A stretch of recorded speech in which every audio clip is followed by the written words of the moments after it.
I want to bring in Democrat member of Congress Mike Quigley, who will get his briefing tomorrow. It's good to have you. Member of Congress, first of all, what is your take on my take that this questioning the success and trying to push that it didn't work reeks of politics? Well, look, there's politics and everything, as you know, but there's some common understandings. And so, if I may quote one of my favorite Republicans, I've been briefed on this plan in the past, and it was never meant to completely destroy the nuclear facilities, but rather cause significant damage. It was always known to be a temporary setback. That's what I've been briefed for 8 years on the Intel Committee, generally, not about specific issues. That's the chairman of the Foreign Affairs Committee, Republican, Mr. McCall. He's absolutely right. So there's a problem with what the president did, which is not just ego or saying one side's right and one isn't. I think it's dangerous to overstate what has happened, right? You have to face the risk for what they are, not for what you want them to be. So I think the president has a problem with the intelligence community, and he's had since before he became president, because he often hears things he doesn't want to hear. And I think that's what happened in this case. So I get the issues. I get the concern. Iran can't be allowed to have a weapon. But the other point that you say when you say that diplomacy never works, look, because of pressure from China and a bunch of other factors, they did sign the JCPOA, and there's no evidence at all that they weren't in compliance with it. So it can't just be diplomacy. You have to have the abilities. But understanding what really happened and where we go from here, trying to be somewhere concerned first about the truth, to your point, is well taken.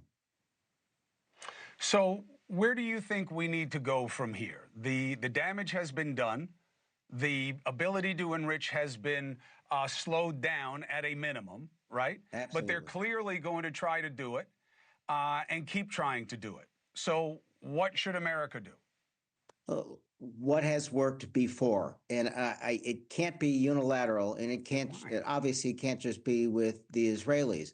It has to be from the Arab states. And again, when we got JCPOA done, a lot of that pressure came from a country that does have influence, right? It's in China's interest that Iran not have a weapon. It's in China's interest that there's not a war there because they buy 90% of Iran's oil. So they want that. It's however their motivations are. Their motivations are that a war doesn't help them. We were always told the only way you end this program is troops on the ground. So the polling that shows 85% of Republicans favor the strikes, I think that gets flipped if they're told the only way you're really going to obliterate this, finish this, Sure, what have you, is a war. They're not going to want that. So that tells you there's at least a path there, and you've bought yourself some time here. You know, I don't listen, think that is true, Mike, but I'll tell you what. Netanyahu said. We wouldn't have been in this problem if Congress hadn't lost its gumption after voting for the war in Iraq and hadn't let presidents clearly exceed the powers of the War Powers Act and the 2001-2002 AUMFs that can't apply to any of the things that have happened in like the last 10 years. We haven't declared war since 1942. You guys don't want to do anything about it. All right, look, we haven't declared war since 1942. And so there's members on both sides who have pounded the table and said, we need to do this, or most commonly, we need to be tough. But for example, Syria during President Obama's administration, I think President Obama wanted to go. And for all but he did it right. Tough folks he who did said, it right. Yeah. Nobody went for the War Powers Act. But that's because Obama did it right. Obama said to you guys, that's right, I need you to tell me whether or not I can do this. And Congress balked because Congress didn't want to own it. And Obama wound up getting out of the pinch. I remember interviewing him about that. And it was a little tense because I was like, hey, how many red lines you going to draw, brother? You know what I mean? You keep saying it's a red line and they keep crossing it and you don't do anything. And then he was like, I will, I won't. And then he went to you guys. Congress didn't want to own it and he got a pass. But that's the way it actually should work. This wouldn't have happened if Congress was demanding on taking its power back. But I appreciate you having a frank conversation about it. No, look, and this is as good a time as any for Congress to talk about this with the President of the United States. And it's incumbent on the president to say, okay, where are you with this? Whatever he decides that he needs to do next.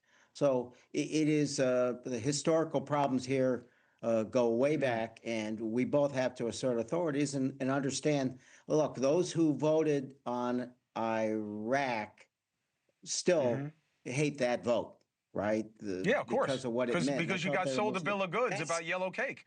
That's right. And it scared a lot of them off from ever doing this again. But you're not one of them, Mike. Let me ask you something. After you get the briefing, I promise I will give you more time than any cable television outlet if you want to come on and tell my audience what you're allowed to tell. I can tell you what I get briefed on these things all the time. I've been briefed. I'm on the committee. I would tell you what Chairman McCall said is accurate, and and I'll even get this. Chairman of the Joint Chiefs of Staff said publicly, it's way too early to know the full damage. So I think I know enough now to tell the American people that we don't know enough now. Iran is an existential threat. We have to do something about it. And the executive and legislative branches have to work together to decide what's the best path forward. But I just have to get stuck on that point. They were in compliance with what was a diplomatic deal. Yeah, Mind I agree. you, Iran understood that there was a real military threat to them and an economic one, largely, I would suspect, from China. So we're not ruling that out, and diplomacy is going to have to play a critical role. Mike Quigley, I appreciate you. Thank you for coming on the show, being a fair broker. You're always welcome here. Thank you. We'll talk. Thank you for watching. Subscribe below and download our NewsNation app right now on your phone, and you will get fact-based, unbiased news for all Americans.